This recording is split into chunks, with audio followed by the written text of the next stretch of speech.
É muito bom ter a companhia de vocês.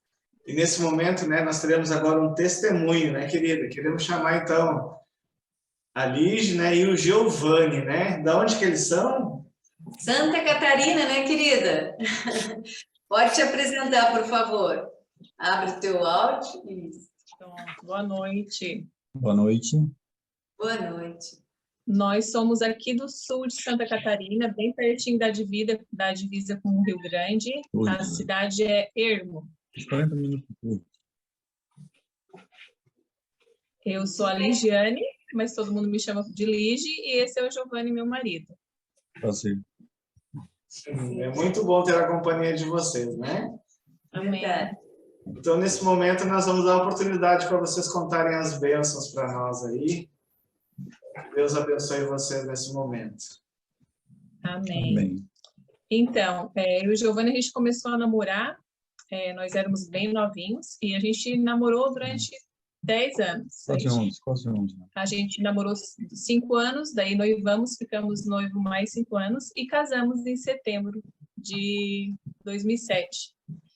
E quando a gente tirou alguns dias, né, para ter aquela folga pós-casamento, a gente foi para a praia e 2 meses depois. E numa tarde de domingo, né, reunida com a família dele, a gente foi passar a tarde numa lagoa. E lá o Giovanni deu um mergulho, né, vou contar bem por cima o que aconteceu, né, e acabou fraturando a C4, C5, o pescoço, e com isso, então, ele ficou tetraplégico. Nós tínhamos 3 meses de casamento. Resumindo, né, quebrou o pescoço em 2 lugares. Então, depois disso, então, veio a nossa luta, né? Foram 3 meses no hospital, depois do acidente, daí a gente retornou para casa, a gente já não reconhecia a nossa casa, né? Porque era pouco tempo de casado, depois muito tempo fora, depois volta, a gente não reconhece nem a própria casa. E ele começou a ter muitos problemas de saúde, né? Infecção urinária, essas coisas, então a gente foi para um hospital onde a tia dele trabalhava lá em São Paulo para tratar, porque os médicos aqui não estavam aceitando o tratamento. E a gente ficou, então, mais 3 meses em São Paulo. Depois de lá, a gente foi chamado para o... Eles conseguiram, né, tratar essa infecção do Giovanni. Depois de lá, a gente foi direto para Brasília, no Hospital Sara Kubitschek, né, onde é especializado em lesado medular. E lá a gente ficou por 6 meses. Então, ficamos 1 ano fora, né? No hospital. Longe de todo mundo, recém-casados. A gente nunca tinha viajado, né? Assim, a gente saía por aqui pelas cidades próximas. Então lá foi o verdadeiro baque da realidade do que estava acontecendo. Foi bem puxado. Depois desses 6 meses, então, o Giovanni estava totalmente reabilitado. Nós estávamos, né? A gente estava preparado para voltar para casa e viver a vida como ele estava. Né? A partir do tratamento que ele fez em Brasília, a gente já estava capacitado para viver sozinhos, né? Não que não ia ter lutas, né? Mas vivia mais independente, né? Isso. Então, quando a gente retornou para casa, a gente fez algumas adaptações e a família dele tem mercado, né? Então, a gente arrumou um escritório para o Giovanni retornar ao trabalho da maneira como ele podia, né? E em determinada ocasião, ele recebeu a visita ali no mercado mesmo, de 2 senhoras. Uma delas ofereceu um estudo, nós éramos católicos. E com esses estudos aconteceram várias coisas também, né? Várias mudanças, nós éramos católicos praticantes. O Giovanni tem freira na família dele, né? Tia. E... Família bem católica, foi bem forte. um reviravolta total. Só porque nós estávamos passando por essa dificuldade, por essa mudança de vida, né? Então, quando a gente começou a estudar a Bíblia e viu que algumas coisas a gente não sabia, não conhecia e fazia totalmente o contrário, a gente começou a mudar. Porque a nossa, como é que eu posso explicar? A nossa visão o impacto que teve de mudança de vida nossa foi tão grande que o que a gente tinha como prioridade antes do acidente já não era mais prioridade. Só para resumir, assim, o impacto foi tão grande que é a mesma coisa uma mãe ter um neném, né? Só porque a Ligiane teve um neném de 1,80 m 80 quilos, então ela tinha que carregar ele para o lado e para o outro. E até hoje, né? Até hoje acontece isso. É um neném de 1,80 m e de 80 quilos. Então, vocês imaginam, né? 15 anos cuidando do neném desse tamanho. Né? É só para vocês terem uma ideia do que a gente passa. E, continuando, muita gente orando, né? Como eu já disse, a família toda era católica, praticante, muita gente fazendo promessas. E, do outro lado, muita gente que não era católico, que conhecia a gente, né? Tanto do meu lado como do lado do Giovanni, estavam orando também para a melhora do Giovanni.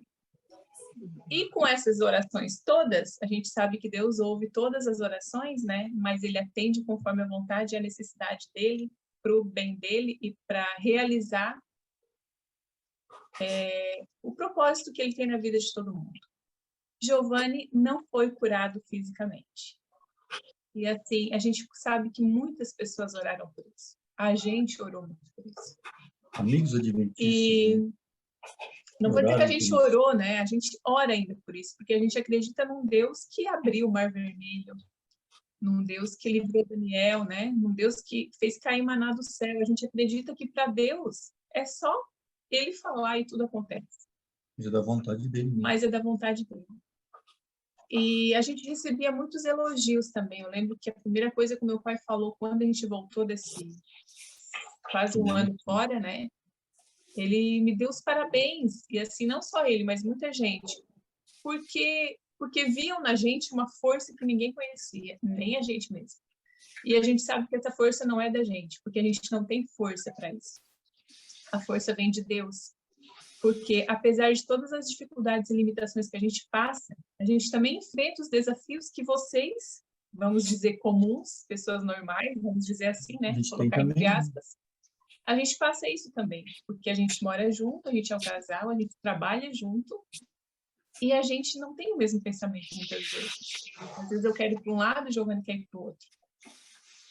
E fora tudo, né? Por trás da cadeira de rodas que tem. Então, assim... Toda uma vida, né? Por trás da cadeira que ninguém sabe. Às vezes a gente se pergunta assim, por que Deus ainda não curou? E às vezes a gente tem as respostas. Às vezes Deus responde que porque se Giovanni levantar, de repente acontece isso. Enfim. Mas a gente também tem a gente conversa muito com Deus, assim, eu tenho tido muitas respostas de Deus sobre umas questões que eu tenho dúvidas, e os porquês, né, que todo mundo tem na vida, né? E o que eu tenho certeza, eu sei que o Giovanni também, a gente tem certeza que Deus tem plano para tudo, tem um propósito para tudo. Deus tem um propósito na vida da gente tem certeza disso. E às vezes as pessoas se perguntam onde vocês acham que caramba, pô, para com isso, ele quase me derruba. Mas como assim? De repente, se me perguntassem antes de Giovanni acontecer o acidente, de repente eu também diria a mesma coisa. Se fosse eu, não conseguiria. Mas quando a gente casa, né? A gente casou na Igreja Católica e a gente diz lá na frente, né? Na alegria, na tristeza, na saúde, na doença, na riqueza, na pobreza. Então, Giovanni não deixou de ser meu marido, eu não deixei de ser a esposa dele, a gente não deixou de ter as nossas dificuldades, mas a gente crê num Deus que sabe quantos fios de cabelo a gente tem, a gente acredita num Deus que sabe de todas as coisas e a gente tem certeza de que quando Jesus voltar, e que isso não está muito longe de acontecer, a gente vai olhar, lembrar de todas as coisas que a gente passou e a gente vai ver que não foi nada. E que a gente não é... O Giovanni sempre fala isso, né? Ele sempre diz, eu não sou diferente de ninguém, por que que não pode acontecer essas coisas comigo? Por que que essas coisas não podem acontecer com a gente, só com o vizinho, né? Nós não somos diferentes de ninguém. Foi uma coisa que eu aprendi, assim, né, orando e pedindo muito a Deus. O Espírito Santo, acho que colocou na minha cabeça. Então, eu tenho isso na minha mente, e depois eu comecei a pensar assim, que as coisas só podem acontecer com o vizinho, só com o fulano do outro lugar, só aquela pessoa pode sofrer. Eu estou livre de tudo, comigo não pode acontecer. Porque eu perguntava muito para isso para Deus, né? Por que comigo? Por que comigo? Daí depois eu parei de pensar assim, eu disse, mas por que não comigo? Eu não sou melhor do que ninguém. Jesus veio vocês sabem tudo que ele passou, né, o sofrimento todo nas costas que ele carregou. Por que que eu não posso passar por esse sofrimento? Só outras pessoas podem. Foi aonde que eu comecei a tipo, não aceitar é a palavra que eu vou usar, a me conformar mais, a me confortar mais com a situação que a gente passa, né? Se confortar. Não se conformar porque nem Deus quer que a gente se conforme, mas a gente se conforta porque sabe que tem um Deus maravilhoso aí e ele não vai demorar muito para vir. Então, é a esperança, né? A palavrinha esperança, ela traz muito alento no nosso coração. E às vezes as pessoas estão passando por alguma dificuldade e a gente pode falar, né? A gente pode falar porque a gente passa por muitas, inclusive não era para o Giovanni estar aqui nesse momento, né? A Rosângela sabe. Mas Deus me levantou. Deus me levantou. E é nesses momentos que a gente vê o grande conflito acontecendo, né? Como a gente consegue enxergar o grande conflito acontecendo nos pequenos detalhes da nossa vida. Então, assim, você tem duas opções, sempre tem duas opções, né? Ou você está do lado de Deus, ou você está do lado do inimigo. E assim é nas questões pequenas do nosso dia a dia. Como a gente vai enfrentar a dificuldade? O Giovanni está com um problema sério de rins. A gente está indo agora, final de semana, para ver o que vamos fazer, o que vai acontecer. Precisa tirar o rim ou não? E a gente sempre tem duas opções. Ou a gente ergue a cabeça, se agarra na força que vem de Deus e enfrenta as dificuldades da vida, ou você começa a definhar. E a gente sabe que quando a gente abaixa a cabeça, vamos dizer assim, abaixa a cabeça, se entrega para as dificuldades e para os problemas da vida, tu vai te sentir... mais difícil, né? Tu vai se afastar de Deus em determinado momento. Deus, isso não quer dizer que a gente não sofre, que a gente não chora, que a gente não briga. A gente passa por tudo isso. Tudo que um casal passa dentro das quatro paredes, a gente tem problema, a mesma coisa. Então, assim, as dificuldades, a gente tem que fazer delas a nossa força. É ali, né? É ali que a gente se fortalece, né? O Espírito Santo, como o Espírito Santo trabalha na gente? Ele vai provando, não é provando para ver se tu é fiel. Claro, pode ser que sim, mas assim, às vezes a gente pensa assim, eu quero ter a fé de Daniel, eu quero ter a fé de José, mas olha as situações que eles passaram para demonstrar o tamanho da fé que eles tiveram. Então, assim, às vezes a tua dor de cabeça vai ser uma maneira de tu demonstrar a tua fé. Às vezes a tua falta de dinheiro vai fazer tu demonstrar a fé que tu tem. A nossa limitação, eu digo nossa porque o Giovanni Michel é uma pessoa só, demonstra a nossa fé. A gente entende isso hoje, né? Então, assim, a gente precisa sentir e se entregar para Deus a cada momento, porque se a gente estiver pedindo o Espírito Santo todos os dias, a gente consegue ver o cuidado de Deus em cada detalhe da tua vida, a gente consegue ver. E a gente tem que fechar as brechas para o inimigo não entrar. A gente tem que se fortalecer cada vez mais, porque a gente sabe que os dias estão contados, vamos dizer assim, né? A gente que vem acompanhando, a gente sabe que o tempo é curto, a gente não sabe a data, ninguém sabe, né? Só o Pai, mas pelos acontecimentos, pelos livros de profecia que a gente lê, que a gente estuda, que a gente aprende, a gente sabe que está muito próximo, muito próximo, muito próximo. Então, para quem está escutando, que não olhe assim a gente como, vocês estão passando por uma dificuldade enorme, a minha é pequenininha. Não pensa isso. Toda dificuldade é uma dificuldade. Como a Ligiane falou, às vezes uma dor de cabeça para uma pessoa, ou uma dor no ombro, ou qualquer, às vezes uma dor psicológica, está lá uma depressãozinha ou desanimado, às vezes é muito grande, perto às vezes da nossa dificuldade. Entenderam quem está escutando? Então, que não pense que a nossa dificuldade é maior que a de vocês. A gente, pelo contrário, está passando isso. A gente quer que vocês pensem que a gente tem um Deus maravilhoso, que Ele cuida de cada um de nós. Cada um de nós Ele cuida individualmente. Individualmente, Ele sabe lá de cima cada cabecinha de cada um. Então, Ele sabe tudo o que eu estou passando na minha mente, o que a Ligiane está passando, o que os irmãos estão aí, cada um escutando, está passando. Então, vocês falam com ele, conversem com ele como ele for seu melhor amigo, que eu tenho certeza que nesses 26 anos que a Ligiane estamos juntos, a gente começou, eu tinha 20 anos, a Ligiane tinha 16, namorando 11 anos e faz 10 anos de casado. Eu sempre falo para as pessoas, é 26 anos que a gente está junto, é 26 anos de luta. Então, que vocês que estão escutando, que, né, pense, e esse Deus maravilhoso, ele não vai deixar ninguém em vão. Conversa com ele que ele vai responder. Talvez não seja na nossa hora, talvez não seja hoje, não seja amanhã, ou daqui a um mês, não sei de cada um, a gente não sabe, mas ele responde de certeza.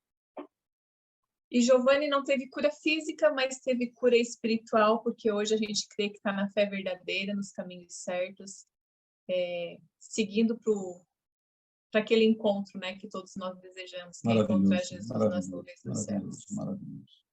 A gente tem, a nossa mente é muito finita, vou dizer finita porque a gente tem até um certo ponto só para pensar, né? Mas a gente imagina como vai ser lindo esse dia, né? Como vai ser lindo o nosso Cristo, que morreu, né? Ele deixou tudo que era de mais bom, né? Mais sagrado, mais maravilhoso, né? Onde ele estava lá no trono e onde estava vivendo, né? Para vir aqui numa terra totalmente pecadora, totalmente tomada pelo pecado, e fez tudo aquilo pela gente, né? E por que a gente não pode passar um sofrimentozinho pelo que ele tem guardado para a gente? Então, para mim, é essa mensagem. Claro que a gente ficar conversando aqui, tem história aí para 2, 3 horas, desde o começo do acidente, mas tem que ser um pouco meio rapidinho, né? A gente tem tempo, né? Na realidade, alguns aí que estão junto conosco, né, da Sala 57, acompanham, né, e sabem a história completa, né, é uma linda história de resiliência desse casal, né, principalmente da Lígia ali também, né, como o Giovanni falou, né, a forma como ela cuida, né, como ela tem o carinho, o amor que ela tem, a forma de cuidar dele dia a dia. E também a forma como, mesmo você tendo, né, as suas limitações, você ainda vai para o trabalho, né, você consegue ter uma vida normal, né, entre aspas, a gente pode dizer, para a glória de Deus. E Pode falar. Como a Ligiane falou, a gente leva uma vida normal, não que não tenha as dificuldades, mas faz 15 anos aí que estamos levando e que seja a vontade de Deus e confiamos nele, né? Confiando, né? A gente só tem a agradecer por você se disponibilizar, né, de dar esse testemunho, de abençoar pessoas, para que as pessoas possam ver, né, que Deus, ele está conosco em todos os momentos, mesmo quando não faz as coisas da forma como a gente quer, mas você sente, né, a presença dele na vida de vocês, dirigindo e guiando. E o mais assim, impressionante, né, amor, hoje estava no trabalho, orei várias vezes, porque a Lígia falou que você, Giovanni, estava ruim de saúde, não teria possibilidade de estar conosco aqui hoje, né? De estar junto, né? E aí, isso, então nós oramos várias vezes e o meu esposo ainda disse, mas eu creio que ele vai aparecer. Eu tinha certeza que ele ia estar junto, Giovanni. Tinha certeza. Que ele vai estar. E daí nós abrimos ali e a gente viu os dois já na janelinha, né? E o Bruno disse, viu, o Giovanni está aí, eu disse que ele ia melhorar e ia poder testemunhar. Então, mais, né, uma resposta de oração aí, nosso Deus é maravilhoso. Ele tinha um propósito que você estivesse junto, Giovanni. Muito obrigada realmente pelo testemunho de vocês. Que Deus continue abençoando. Amém, amém por isso. Vocês aí também continuem assim que... O poder da oração é visível para aqueles que conseguem enxergar, né? Amém. Amém. Amém. Glorificado seja Deus. Pastora Daílson abriu a câmera. O áudio queria falar alguma coisa? Não, eu estou ouvindo esse casal aqui e estou aqui. Na realidade, são um argumento forte do cristianismo que o mundo precisa ouvir e ver. Porque manter a fé na condição que vocês estão e que passaram, não tem, contra esse fato não existe argumento. Enquanto vocês falavam, eu estava pensando aqui também. Muitas coisas, de fato, Giovanna, a gente não entende. Cada um tem os seus desafios da vida. A gente sabe que, se víssemos como Deus, não preferiríamos nada diferente do que acontece, porque Deus sabe o fim desde o princípio. Então, que Deus abençoe muito a vida de vocês aí, e continue sendo essa bênção, porque o mundo precisa ouvir isso. E Cristo, esse é um argumento forte, que o céu para revelar Amém, pastor. para todos aí. Deus abençoe muito vocês. Amém, Vocês obrigada. também, você também, pastor. Amém. Nesse momento, então, a palavra de Deus vai ser aberta, né? Através do pastor Josanã, e nós estamos muito felizes, né?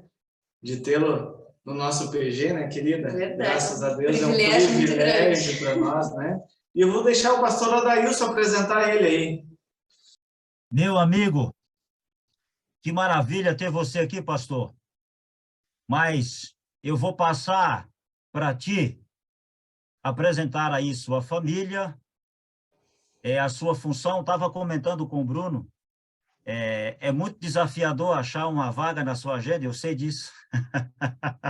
E Deus nos agraciou aí, obrigado por esse privilégio. Então, eu gostaria que, para que aqueles que, quem sabe, não te conhecem ainda, pudesse apresentar a tua família e a tua função aí, e a palavra está contigo. Seja muito bem-vindo. Obrigado, pastor Adailson, muito obrigado pelo convite, o Bruno, a Rosângela, muito obrigado pela oportunidade de estar com vocês, obrigado também ao Giovanni e à Lige, que compartilharam esse testemunho, Deus abençoe, muito obrigado pela coragem, pela bênção que vocês tiveram de compartilhar o que Deus tem feito na vida de vocês. Uma boa noite a todos, uma alegria estar com vocês. Como o pastor falou, meu nome é Josanã, eu sou pernambucano, no momento estou trabalhando como departamental de mordomia cristã na divisão sul-americana, que é um escritório da igreja que cuida de 8 países da América do Sul, e eu moro em Brasília, e estou aqui nessa função há 4 anos, esse é o 20º ano de ministério pastoral, sou casado com Gleice e tenho 2 filhos, Glenda e Samuel, 12 e 13 anos. Peço oração, daqui a meia hora, depois que terminar o nosso culto aqui, com mais meia hora eu estou viajando para o Peru, vou pregar lá durante 10 dias. Orem por essa viagem, para que Deus me use lá nesses sermões, nessa série de sermões que eu vou apresentar em 2 uniões ali no Peru. Muito bem, para a gente aproveitar bem o tempo, eu quero convidá-los a abrir a Bíblia no livro de João, capítulo 11. João, capítulo 11, o que eu vou pregar hoje foi abençoado poderosamente pelo testemunho que acabamos de ouvir. O tema que eu vou apresentar tem tudo a ver com o que foi falado.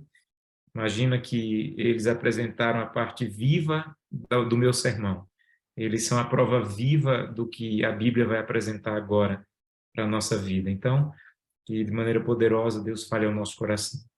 Nós acabamos de orar, mas já que estamos com a Bíblia aberta, vamos nós novamente fechar os olhos e falar com Deus.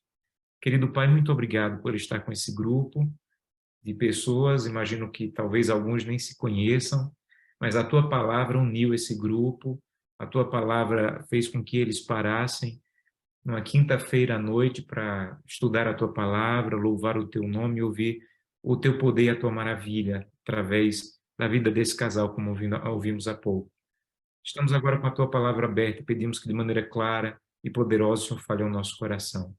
É o que nós te pedimos, em nome de Jesus. Amém. João capítulo 11, ele tem como título a ressurreição de Lázaro. E esse capítulo é um capítulo extraordinário da Bíblia, um capítulo muito poderoso, muito amplo, muito profundo, e tem muitos personagens aqui. Jesus, claro, é o personagem principal, mas também os discípulos são protagonistas nessa história, porque Jesus fala para eles, olha, eu vou lá visitar o meu amigo Lázaro, porque ele dormiu, e os discípulos dizem, mas se dormiu vai acordar, e Jesus vai explicar para eles um pouco sobre a morte. Tem o próprio Lázaro que estava doente e depois morreu e ressuscitou ao final do capítulo. Tem a multidão que foi chorar ali na casa de Marta e Maria e que depois foi testemunha da ressurreição. Mas um dos personagens mais importantes e mais presentes nesse capítulo é Marta. Na verdade, um dos objetivos desse capítulo é apresentar a fé na perspectiva de Marta. Esse é um dos objetivos do capítulo 11 de João, apresentar a fé na perspectiva de Marta. Nesse capítulo, a fé de Marta é apresentada em 3 tempos: a fé no presente, a fé no passado e a fé no futuro. E é o que a gente vai estudar essa noite. Abra sua Bíblia aí, capítulo 11, verso 21. Quando Jesus chega, Lázaro já estava morto, e ele fica fora, do lado de fora da cidade. Marta sai correndo para se encontrar com Jesus, e ela encontra Jesus e diz assim: Senhor, se o Senhor estivesse aqui, meu irmão não teria morrido. Isso é fé. Isso é fé. Ela está dizendo assim: Jesus, sabe por que meu irmão está morto? Porque o Senhor não estava aqui. Porque se o Senhor estivesse aqui, meu irmão estava vivo. Isso é fé, porque as pessoas do tempo de Marta, inclusive os líderes religiosos do tempo de Marta, eles não acreditavam que Jesus era capaz de fazer milagres. E Marta acreditava que Jesus era capaz de fazer milagres, que se Jesus estivesse ali, o irmão dela não, a doença não teria levado a vida da irmã dela, não teria levado ele à morte. Então, a fé de Marta no passado, se o Senhor estivesse aqui no passado, se o Senhor estivesse aqui há alguns dias atrás, meu irmão ainda estaria vivo. Ela expressa nessa frase: Senhor, se o Senhor estivesse aqui no passado, eu creio tanto no teu poder no passado, que se o Senhor tivesse chegado aqui no passado, alguns dias antes, meu irmão estaria vivo. A segunda perspectiva da fé de Marta é apresentada aí no capítulo 23, ou no versículo 23, quando Jesus diz assim: Marta, o teu irmão há de ressuscitar. E olha a resposta dela no verso 24. Eu sei, eu não tenho dúvidas. Eu não tenho dúvidas que o meu irmão há de ressuscitar na ressurreição do último dia. Então, Marta apresenta agora a fé no futuro. Senhor, eu creio que se o Senhor estivesse aqui no passado, meu irmão estava vivo, porque eu creio no teu poder no passado. Eu creio no teu poder no futuro. Meu irmão não vai ficar morto. Lá no último dia, na última ressurreição, o meu irmão vai voltar à vida. Havia um grupo de líderes religiosos, estudantes da Bíblia na época de Marta, os saduceus, que eles não acreditavam na ressurreição. Eles diziam que morreu, acabou, só existia salvação para quem estava vivo. A morte chegou, não existe salvação, ou não existe ressurreição. E Marta, ela cria mais do que eles, porque ela disse: não, meu irmão vai ressuscitar, meu irmão não vai ficar morto, não. Meu irmão vai ressuscitar, mas lá na frente, lá no futuro. Então, qual era a fé de Marta no passado? Se o Senhor estivesse aqui, meu irmão não teria morrido. Qual é a fé de Marta no futuro? Quando o Senhor voltar lá na última ressurreição, meu irmão vai ressuscitar. Agora, olha onde estava o problema de Marta, a dificuldade de Marta. Não era crer no passado, no poder de Deus no passado, nem crer no poder de Deus no futuro. Olha qual era a dificuldade de Marta, verso 39. Verso 39. Então ordenou Jesus: tirai a pedra. Então disse Marta, olha Marta de novo aí. Então disse Marta, irmã do morto: Senhor, não tem mais jeito não. Já cheira mal. Ele já morreu faz 4 dias. Não tem mais como. Não há possibilidade. Ora, essa mulher que não tinha dificuldade para crer em Jesus no passado, se o Senhor estivesse aqui, meu irmão não teria morrido. Essa mulher que não tinha dificuldade para crer em Jesus no futuro, quando o Senhor voltar, meu irmão vai ressuscitar. Quando Jesus disse assim: agora, hoje, acredita em mim, empurre a pedra, ela disse: não tem mais jeito, não dá mais, não tem mais possibilidade, não há mais o que fazer, já está morto, já está sepultado, já está cheirando mal. Se nós formos sinceros, nós somos iguais a Marta. Quer ver? Não dá para eu ver todos vocês agora nas telas, mas se você puder fazer esse exercício aí, eu quero que você faça, tá bom? Mesmo que eu não veja. Quantos de vocês acreditam no que para muitos é um absurdo? Para muitos é um absurdo que um dia um homem chamado Daniel entrou numa cova cheia de leões, passou a noite inteira com os leões famintos e os leões não tocaram em Daniel. Quem acredita nessa história? Levanta a mão. Você acredita? Você sabe que tem muita gente que acha que isso é uma loucura, isso é um absurdo. Você acredita? Ok. Quantos aí acreditam numa história que para muitos é uma loucura, de dizer que um homem chamado Jonas foi jogado no mar e ele foi engolido por um grande peixe, passou 3 dias dentro da barriga desse grande peixe, depois o peixe simplesmente jogou ele na praia, na cidade que ele precisava ir, vivo. Quem acredita nessa história? Levante a mão aí. Quem acredita que um dia o povo de Deus estava em frente ao Mar Vermelho, atrás estava o exército do faraó, E pelo poder de Deus o mar se abriu, o povo passou pelo meio do mar aberto, gente. O mar se abriu assim no meio, o povo passou, e quando o faraó foi tentar passar, o mar fechou e destruiu todo o povo do Egito. Quem acredita nisso? Ok? Sabe o que é que você está dizendo? Que você não tem nenhuma dificuldade de acreditar no poder de Deus no passado? Que você acredita que o mar abriu, você acredita que os amigos de Daniel não queimaram na fornalha, você acredita que Jonas não foi destruído pelo peixe. Nós somos assim, nós acreditamos no poder de Deus no passado, a gente não tem dúvida. Se alguém disser prova, você diz, eu não sei, eu não tenho como provar, mas eu acredito. Um dia, encontraram com Billy Graham, um grande pregador batista, já falecido, disseram assim, Billy Graham, um repórter disse a ele, Billy Graham, você é uma pessoa muito inteligente, você tem uma mente muito perspicaz. Como é que uma pessoa tão inteligente como você, como é que uma pessoa tão capaz como você é capaz de acreditar no absurdo de um homem que foi jogado no mar, engolido por um peixe e depois saiu 3 dias vivo? Aí Billy Graham disse assim, eu acredito tanto no poder de Deus, na palavra de Deus, que se a Bíblia dissesse que um homem engoliu uma baleia, passou 3 dias com ela dentro da barriga e depois cuspiu ela viva, eu acreditava. Nós somos assim, nós acreditamos. Nós não temos dúvidas de que o poder de Deus no passado é verdadeiro, que as histórias aconteceram. Nós também não temos dificuldade de crer no poder de Deus no futuro. Se eu perguntar para você quantos acreditam que Jesus vai voltar, já faz 2000 anos, tem gente que diz que o que está escrito na Bíblia não é verdade, que ele não vai voltar coisa nenhuma, mas quantos acreditam que ele vai voltar? Ah, pastor, eu acredito. Quantos acreditam que irão cair pragas sobre essa terra? E essas pragas irão cair, mas nenhuma delas irá atingir o povo de Deus. Deus irá protegê-los, Deus irá guardá-los das pragas. Ah, pastor, eu acredito. Quantos acreditam que os eventos finais que a Bíblia descreve, eles são verdadeiros, que vai existir uma perseguição, que vai se levantar um poder, que vai se unir o poder religioso e o político, e que o mundo inteiro vai se unir em torno da falsidade, mas Deus vai ter um povo. Ah, pastor, eu acredito. Sabe por que você acredita? Porque você não tem nenhuma dificuldade de acreditar no poder de Deus no futuro. O nosso problema é o de Marta.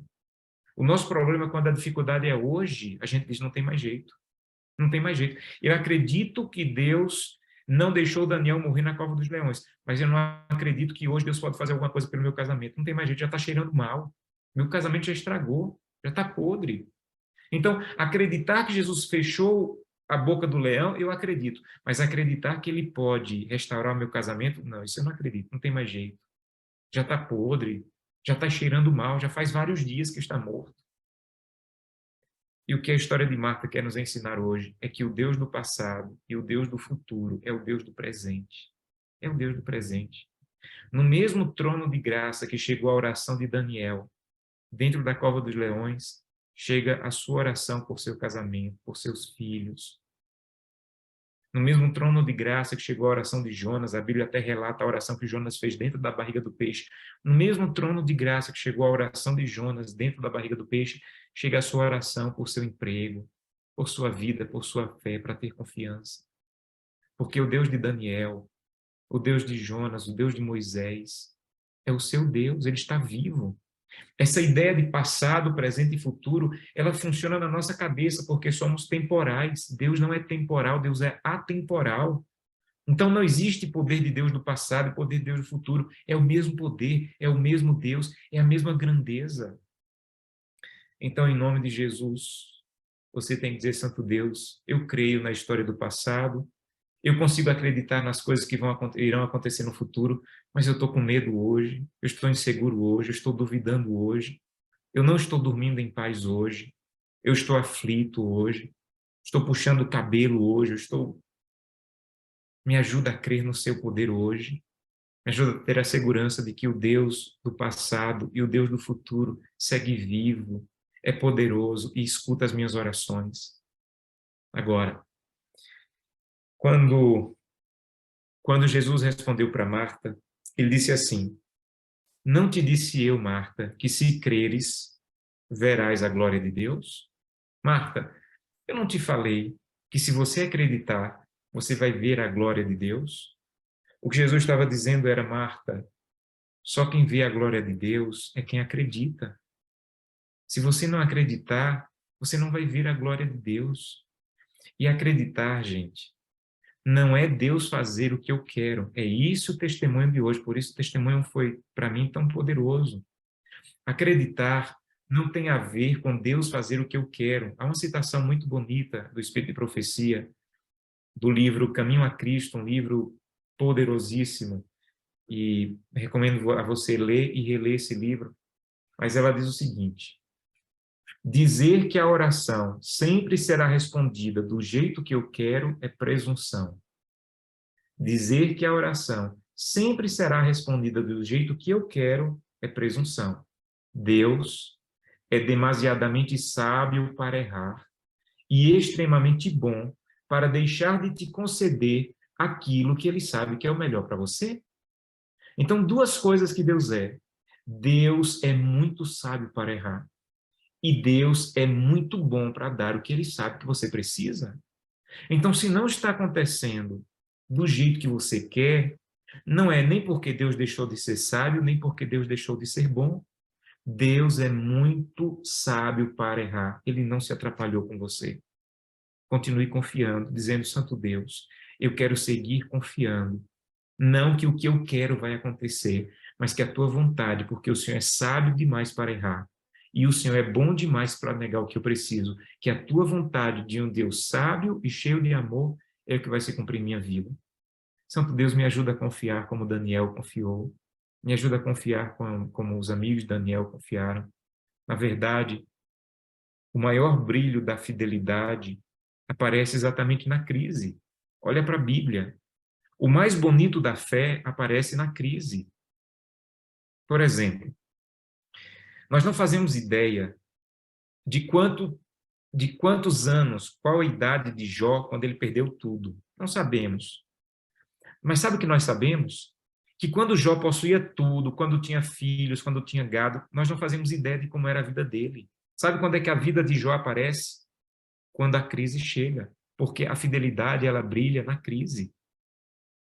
A Bíblia diz que Noé tinha 600 anos quando começou o dilúvio. O que é que nós sabemos dos primeiros 500 anos da vida de Noé? Absolutamente nada. Sabe quando é que a gente conhece Noé? Quando chega a crise, quando chega o dilúvio. Porque a fidelidade, o maior brilho da fidelidade, meus amigos, é na crise. Então, o que Deus está fazendo não é dar o que você quer. O que Deus está fazendo é guiando você para que você o conheça e confie nele, mesmo que você esteja em frente a um túmulo com a pedra na frente. Ele quer que você seja capaz de acreditar que o Deus do passado e o Deus do futuro é o seu Deus. E que mesmo em meio à dor, mesmo em meio a lágrimas, mesmo em meio a perdas, ele é um Deus capaz de cuidar de você e guiar você. Então, o que ele está dizendo é: você quer ver a glória de Deus? Só vê a glória de Deus quem confia em mim, quem acredita em mim. E se você crer, você vai ver a glória de Deus. A glória de Deus, ela é vista de várias maneiras. Um dia, eu fui pastor na cidade e tinha uma irmã muito querida, muito, muito querida. Eu amava demais aquela irmã. Ela tinha uma doença terminal e me disseram: pastor, olha, avisaram lá para a irmã Marluce que o médico avisou para ela que esse provavelmente é o último mês de vida dela. Vá lá visitá-la. Eu amava tanto aquela irmã que eu fiquei sem querer visitar. Eu digo: o que é que eu vou falar para a irmã? O que é que um pastor vai falar para uma irmã que recebeu a notícia de que tinha um mês de vida? Eu não sabia o que falar, eu não queria ir fazer a visita, mas eu precisava fazer a visita. E fui. Quando cheguei lá, ela me recebeu com a mesma alegria de todas as outras vezes que eu fui visitar. Nós cantamos, nós oramos, eu li a Bíblia com ela, e ela disse: pastor, Deus fez um milagre. E eu disse: ah, Marluz, que bom. Ela disse: pastor, o senhor não entendeu, Deus fez um milagre. E eu disse: Marluz, mas que milagre, eu soube que você está sabendo que o médico deu um mês de vida. Ela disse: pastor, eu não tenho medo de morrer. E para mim, não ter medo de morrer é um milagre tão grande quanto não ter mais essa doença no meu corpo. Eu estou em paz, pastor. Eu estou em paz. Eu deito aqui à noite. Algumas noites eu sinto dores, mas há noites que eu não sinto dores, eu tenho uma paz profunda. E se a morte chegar em um mês, ou menos de um mês, eu estou em paz com meu Deus. E para mim isso é um milagre. Sabe o que é que Marluz estava dizendo? Fé não é acreditar que Deus vai fazer o que eu quero. Fé é acreditar que Deus está comigo, que eu posso ver a glória dele, mesmo que eu ainda esteja em frente a um túmulo selado, mesmo que eu ainda esteja enfrentando os problemas, as lutas e as lágrimas. Eu não sei que momento você está enfrentando na sua vida, no seu casamento. Talvez teu casamento já esteja podre. Talvez os teus filhos estejam tão longe de Deus que estejam cheirando mal. Talvez a tua vida esteja tão distante de Deus. Talvez as tuas finanças, eu não sei. Mas Deus sabe. E essa noite, talvez, Deus queria falar através dessa mensagem só para uma pessoa. Só uma pessoa precisava ouvir Deus dizendo: eu sou o teu Deus. Eu estou do teu lado. Se você acredita na história de Daniel, eu sou o Deus de Daniel, eu sou o teu Deus. Se você é capaz de acreditar na história de Moisés abrindo o Mar Vermelho, eu sou o teu Deus, que também sou capaz ainda e tenho o poder de abrir o Mar Vermelho. Confie em mim. Eu não perdi o controle. Eu não perdi a situação. Eu não deixei de ser sábio. Eu não deixei de te amar. Eu sou o teu Deus. Um dia, um pai estava com um filho e se descuidou um pouco na rua, e o menino atravessou a rua correndo, e um carro, por pouquíssimo, não matou o menino. O carro estava em alta velocidade, se tivesse batido no menino, tinha matado o menino com certeza na hora. E o pai correu, abraçou o filho, começou a chorar. E quando ele foi para casa naquela noite, ele se ajoelhou e disse: Deus, muito obrigado, porque o Senhor é muito bom. O Senhor é muito bom porque o meu filho não morreu. E ele disse que sentiu claramente o Espírito Santo se aproximando e dizendo: meu filho, mesmo que o teu filho tivesse morrido hoje, eu continuaria sendo muito bom. Eu continuaria sendo muito bom. Você estaria triste, angustiado, talvez até revoltado, mas eu continuaria sendo muito bom. Não é porque aconteceu do jeito que aconteceu que eu sou bom. Mesmo que tivesse acontecido o contrário, e acontece com muitas pessoas, Deus não deixa de ser bom, mas não compreendemos. É verdade. Eu já passei por situações na minha vida que eu disse: Deus, eu não te compreendo. Eu não te compreendo. Há uma mulher, Teresa de Ávila, considerada pela Igreja Católica como uma santa, mas ela tem uma frase muito interessante que ela dizia assim: Senhor, ela estava passando por um momento de muito, muito sofrimento. E ela escreveu uma oração dizendo assim: Senhor, se é assim que o Senhor trata os seus melhores amigos, não é à toa que o Senhor tem tão poucos bons amigos. Se é assim que o Senhor trata os teus melhores amigos como eu, não é à toa que o Senhor tenha tão poucos grandes amigos. Ela estava dizendo: Santo Deus, eu não entendo o que está acontecendo. Eu sou tua amiga, eu ando contigo, eu não entendo. Mas eu continuo sendo tua amiga, confiando no Senhor e seguindo ao teu lado. Que Deus abençoe você. Que em meio à dor, à luta e às lágrimas que você enfrenta, você tenha a fé do presente. Que você confie que o Deus do passado e do futuro está vivo. Que não é um Jesus que um dia vai voltar, é um Jesus que está do teu lado. Não é um Jesus que um dia abriu o Mar Vermelho, é um Jesus que pode te ajudar a enfrentar as lutas que você tem. Creia nesse Deus. Descanse no poder desse Deus e entrega a tua vida, a tua situação nas mãos dele. E creia, porque quem crê verá a glória de Deus. Posso orar com você? Vamos orar? Querido Pai, muito obrigado pela oportunidade de compartilhar essa mensagem que fala tanto ao meu coração. Tantas vezes eu preciso voltar para João capítulo 11 para relembrar que eu confio, não tenho dúvidas no passado, não tenho dúvidas em relação ao futuro, mas tenho medo em relação ao presente. Questiono, duvido, fico sem dormir. E o Senhor diz: meu filho, não faça isso. Eu estou vivo, eu sou poderoso, eu continuo atuante, eu te amo, eu não deixei de ser sábio. Confie em mim, porque se você crê em mim hoje, você vai ver a glória de Deus. Você vai ver o agir de Deus, ou pelo menos você vai sentir a presença de Deus te carregando em meio às lutas e às tempestades. Dá um abraço em cada pessoa aqui essa noite que está assistindo, mas principalmente naquelas pessoas que precisavam dessa mensagem, que precisavam de Deus se aproximar e dizer: meu filho, eu estou vivo, eu estou do teu lado. E esse homem que você nem conhece, ele veio aqui só para te avisar, era um aviso meu para você, de que eu sou teu Deus, eu te amo, tua vida não fugiu das minhas mãos, e eu continuo sábio e poderoso e cheio de amor por você, mesmo que você não compreenda. Ajuda-nos a entender isso. É o que te peço, em nome de Jesus. Amém. Deus te abençoe.